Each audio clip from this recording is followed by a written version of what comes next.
Hi everyone, we're here today at the Emergence Investment Conference and I'm delighted to be joined by Paul Cooper, Chairman at Horizon 2 Capital Partners.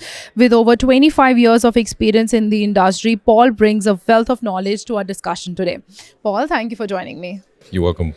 Now, you've had an extensive career in various sectors, particularly in manufacturing and industrial ventures. So, could you share with our audience some key insights into the current trends that you're observing in the venture capital and private equity investment landscape, particularly concerning manufacturing and related sectors? Well, thank you, Rhythm. The trends that I'm seeing at the moment is focusing on doing what you actually do well. So I'm not in the venture capital side, I'm in the private equity side.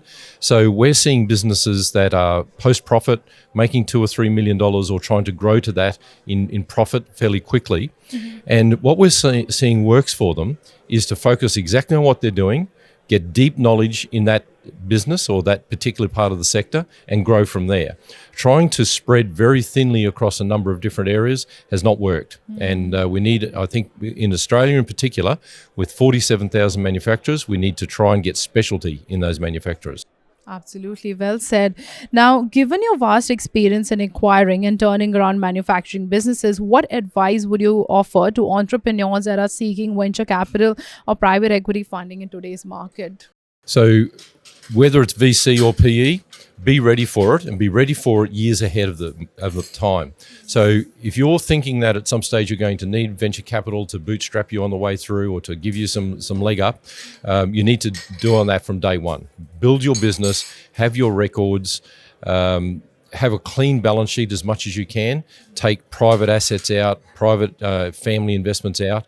And the same with PE. If you're marching towards a PE style investment, then a PE is going to dig into your balance sheet for the last number of years, and it needs to be clean. It needs to have a robust balance sheet and not with things that are going to cause problems to try and raise that PE type capital.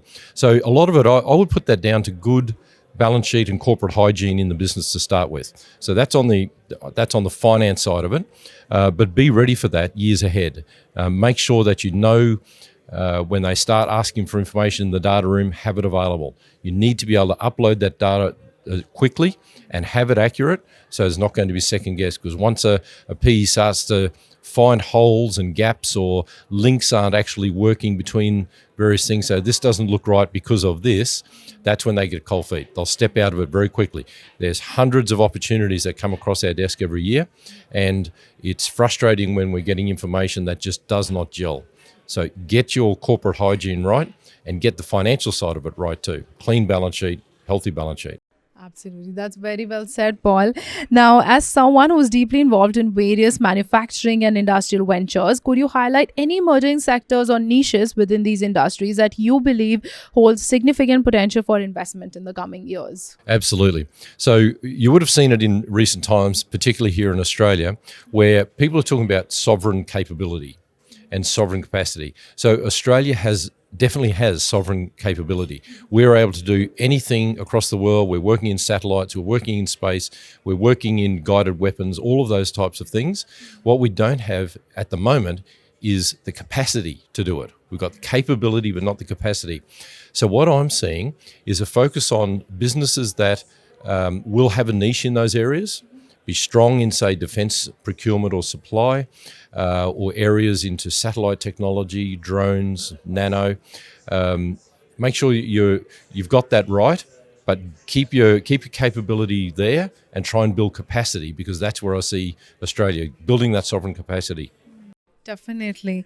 Now, given your roles as chair of several prominent organizations and advisory boards, how do you see the intersection between public sector initiatives and private investment shaping the future landscape for manufacturing and related industries? Rhythm, this is absolutely essential because Australia is not on its own. Australia has to compete globally with other countries that are already supporting their manufacturers, and dare I say it, more than what's happening here in Australia.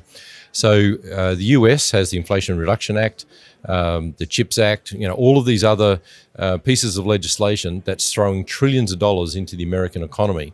And that's to build what I spoke about before, building sovereign capability and capacity. They're trying to onshore chip production in the US. Well, that's not cheap. There's $100 billion straight into getting that started, not knowing where it's going to lead in the future. So where I see Australia and the intersection of government and private spending is that government will often need to put that initial money in, the risk money, the fast fail money, if you want to call it that, but being able to put money in to say, we want to be good at this. We want to have particular capability in Australia in this area. They need to co-invest with the companies that want to do that. So it's not a gift. Government's putting in money, if they're putting in $1 million into a particular program, I don't see that as a gift, because the other side of the equation is that the company is co-investing $1 million plus in kind and plus allocation of labour and capital into those efforts. So where I see the key parts for Australia to play is to step up to the mark and provide more work in that co-investment into these areas in manufacturing. Amazing. That's a very unique perspective, Paul. Now, before we wrap up our discussion today, we are here at the Emergence Investment Conference. So do you have any key takeaways, or if you could also share with the audience, how's your experience been so far? The experience has been great. This is the third I've attended, but this is the first one I attended with a company, to talk about a company and promote a company here to investors. Other times I've been here speaking about why investors should think about investing in manufacturing. So my key takeaway is that I'm standing here on the stage talking about the fact that I'm investing in manufacturing, government's investing in manufacturing, and I want investors to think of manufacturing as a priority. So what I'm seeing is a change in the feeling. The change in the feeling here of not just wanting to invest in fintech, medtech, SaaS, those types of products, but to look wider and say, yeah, actually, I would like to invest in someone or some company that actually makes a product. And I often refer to it as a product that would hurt if you drop it on your foot. You know, something that is actually tangible, that we can make in Australia and take to the world. Amazing. That's truly wonderful, Paul. And I have to say, it has been such a delightful conversation with you here today. And to my viewers, thank you so much for joining us for this interview with Paul. I look forward to seeing you all in my next one. Thank you, Paul. Thank you, as always.